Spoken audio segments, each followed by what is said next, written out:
While the term pixie is sometimes used as a generic term meaning fairy, a true pixie is something very specific.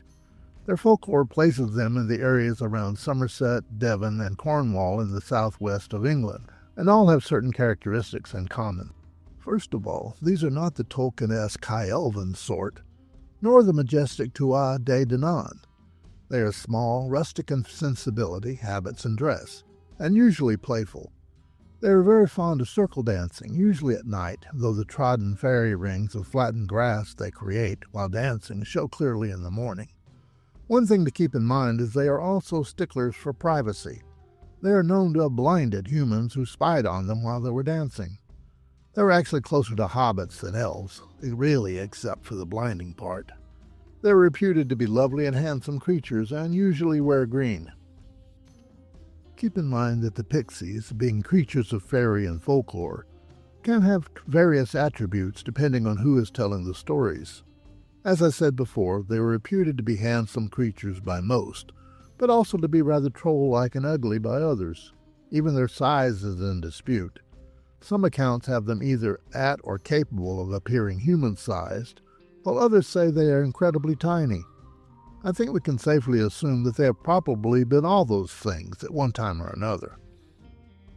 Another trait of the pixies, and also another explanation of the fairy rings, was the pixies liked to steal horses. That is, they were known to borrow them, and ride gleefully in circles, also creating the rings of flattened grass that appeared without visible cause in the meadows.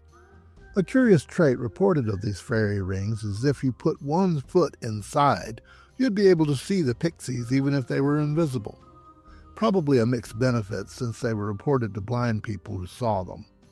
However, if you put both feet in the ring, you were trapped, and the pixies could do with you as they willed. And if you were a criminal, all you had to do was put one foot inside, and it was a guarantee that you would be hanged. Whether you were pixie-cursed or simply unlucky after that is not clear, though it does help explain why another term for the fairy rings was galatrap. Much of what we know today about the folklore of pixies comes from a series of letters written between the novelist Anna Eliza Bray and the English poet Robert Southey in the middle of the 19th century.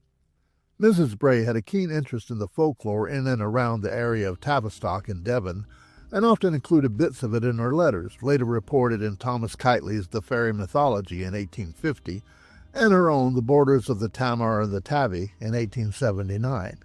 I'll be talking about a few accounts from Mrs. Bray as reported by Keightley.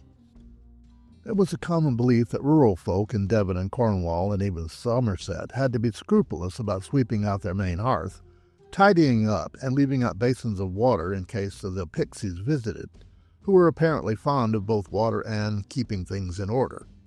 There are multiple reports of the pixies rewarding those who made a proper job of it, usually leaving a silver sixpence or in some cases several in the basins after a visit. The alternative to those who failed to pass muster was that the pixies would bring their children with them and wash their feet in the household's milk and beer. Yet doing right in the cleaning respect wasn't always a guarantee of good fortune.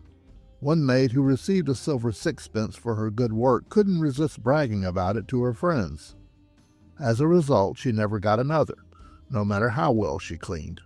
This was attributed to the pixies' love of privacy. They did not appreciate their business, good or ill, being spread among humans.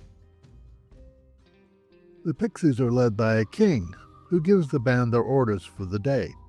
Some are sent to the mines, where they either lead the miners toward the good ore, or else, and by false fires and the sound of hammers, lead them to the poorest ones, and then laugh at them when they find it.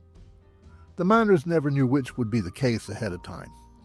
Others are commanded to punish the maids who do a poor job of cleaning by, as the rhyme went, to make the maids their sluttery rue by pinching them both black and blue. Note that the word in question didn't mean then what it means now. It simply meant slovenly or untidy. The pixies simply could not abide an unkempt house. One thing the pixies had in common with fairies everywhere was their fascination with human children, and sometimes the pixie monarch would order some of their band to steal those children and replace them with changelings. It wasn't an uncommon practice for mothers to use iron pins to attach their infants' clothes to their own to protect them. Mrs. Gray gives an account of a mother who lost her child to the Pixies while hanging out the laundry. She was heartbroken, of course, but nevertheless took great care not to neglect the changeling. The Pixies were so impressed with her kindness that they returned her own child to her. Sometimes the Pixies' capricious nature worked in your favor. Other Pixies were given still further assignments. The duties of some were to lead travelers astray as will-o'-wisps. Others still were ordered to spread confusion by blowing out candles or suddenly and very loudly kissing the maids, who tended to shriek until they unfairly received lectures from their elders about letting the bachelors of the house take liberties. Other pixie duties were to hide in walls and make frightening noises. Basically, anything done elsewhere by a boggart, hobgoblin, or fairy was handled by the pixies in Devon, Cornwall, and Somerset.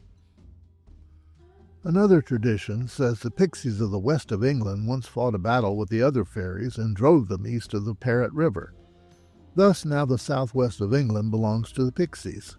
Another good reason not to underestimate them. Likewise, considering their interest in humans minding their own business, it's probably not a good idea to probe too deeply into the nature of the pixies.